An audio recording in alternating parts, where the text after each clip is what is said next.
I believe that I owe President William Ruto and the people of Kenya my loyalty and patriotism.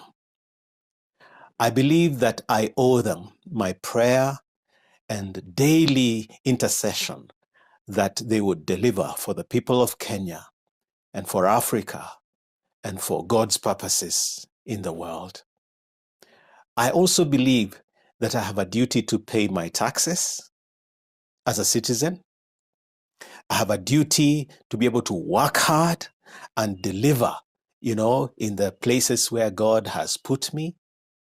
And I also believe that I should contribute my talents of music, of writing, of advocacy, of, speaking for the needs and rights of others, and do it to the best that I am able to.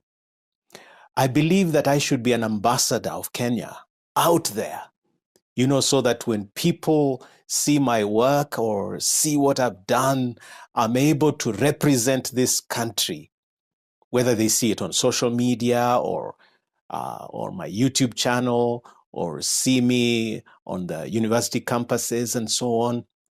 I believe I should be my best so that I can add to the value of what Kenya is today.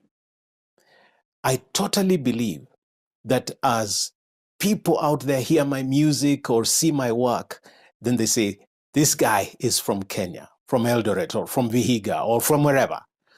And that takes Kenya forwards. I'm proud to be Kenyan.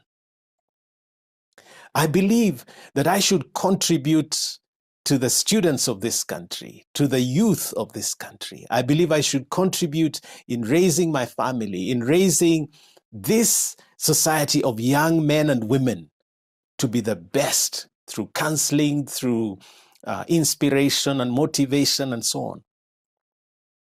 But I also believe that I owe President Ruto and the people of Kenya truth. I am a servant of truth. I believe strongly in truth. And there are places, there are aspects where I see some things maybe just a little more clearly than some of you. For example, I see clearly that our problem as a country is not economics. It's not lack of resources. The problem of Kenya is not lack of leaders. No, no, no, no. The problem of Kenya is not lack of respect out there. The problem of Kenya is not even lack of technology or lack of commissions, lack of a good judiciary, lack of a good parliament, lack of a good... The problem of Kenya is lack of values. We have bad manners. We have madharau for the people of Kenya. We have madharau for the law. We have total disrespect for right and wrong, for good. And so we are a society of shortcuts. We are a society of deals. We are a society of man eat man. We are a society of advantage taking. We are a society of exploitation. That is who we are. And that is the truth. And we need to admit that that is our problem. And so, right does not attract Kenya. Good does not attract Kenya. Truth does not attract Kenya. Godliness does not attract Kenya. And so we keep losing when God has put everything before us. God has given us a country many people would kill for. I'm telling you. And so I owe this present government one big truth.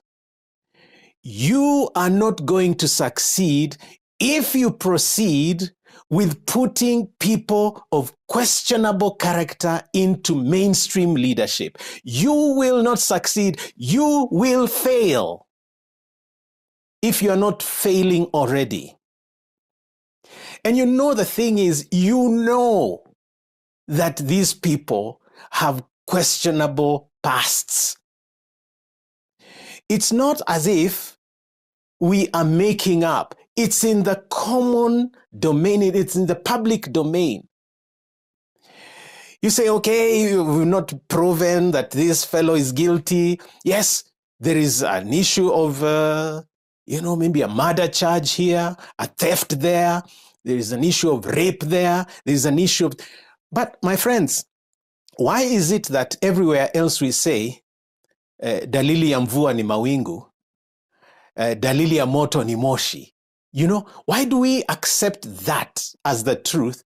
And then it comes to politics and leadership of this country, and we imagine that that is not true.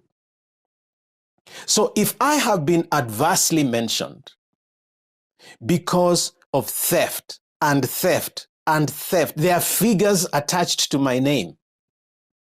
If I am adversely mentioned that there is a specific woman that I attempted to rape, even if I didn't rape. Yes, call it political gimmicks, call it whatever you want. But it's attached to you. Why is it's not attached to other people? If you are known, every time you open your mouth, that foul language will come out. If you are known for that. If you're known that given any office, the first thing you do is cut deals. And, put your wife in, or your daughter or son, nepotism, or someone from your community. If that is how you do government, then why do we expect different? You see, the whole Ruto government is really just a bringing together of people that were in the Jubilee government that we say failed. I haven't quantified yet, but I would say more than 70%. But we're expecting different. And so, why would you, Mr. President, actually name anybody in the cabinet as a Christian? You say you're a Christian, but this person has been adversely mentioned. Is it just because he's your friend? Is it because he contributed some money to your campaign? Is it because, he's been an acquaintance of yours for some time? Or is it just community balance? This is Central, this is, Rift Valley. And by the way, as a Christian, you shouldn't be doing government that way. I don't think you should be doing government that way. Is that what it is?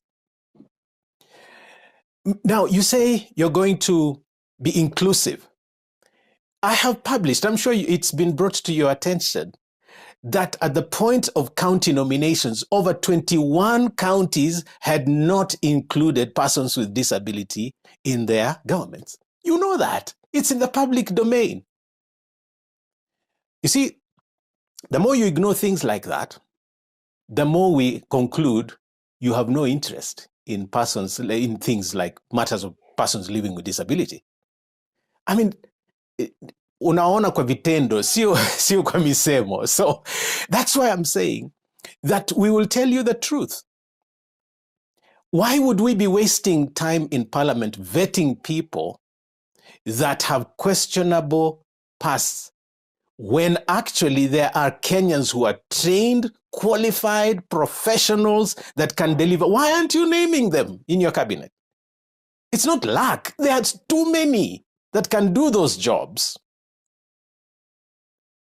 And to the ODPP, I'm just wondering. At first, you find some people culpable. Now, you are in a hurry, just before the vetting, to start removing the cases from their files. What is all this? And you think we just sit there, that is how you do government. No.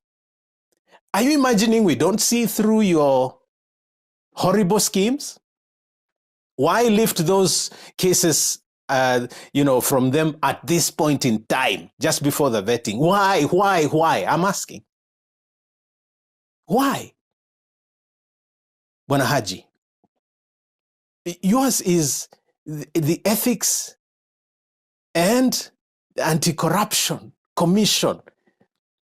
I mean, we have not even recovered from Chebukati and his team being given 241 names from your office that should not vie for office. You let them go through.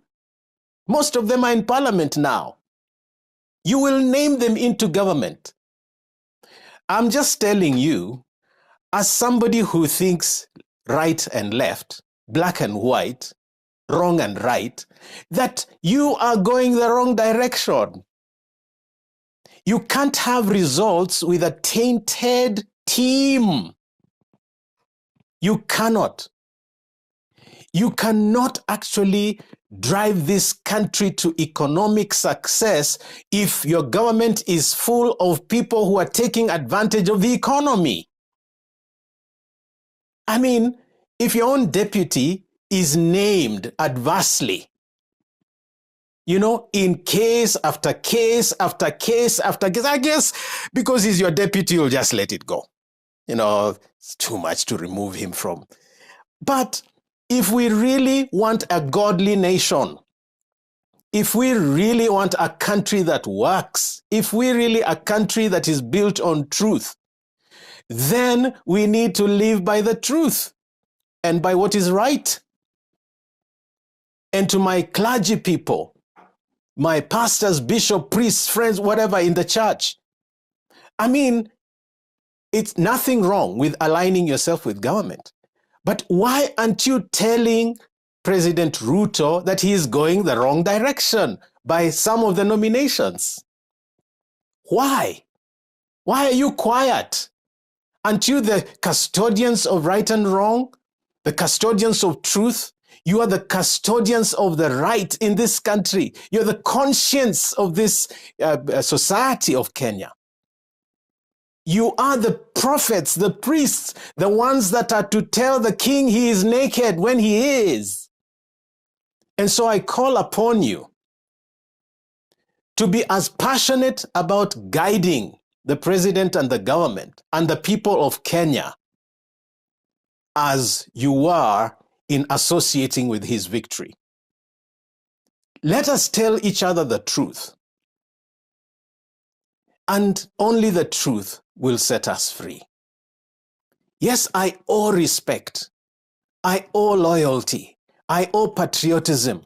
I owe love for this country. I owe hard, a lot of labor and commitment. But I also owe you the truth. Because you shall know the truth, and the truth will set you free.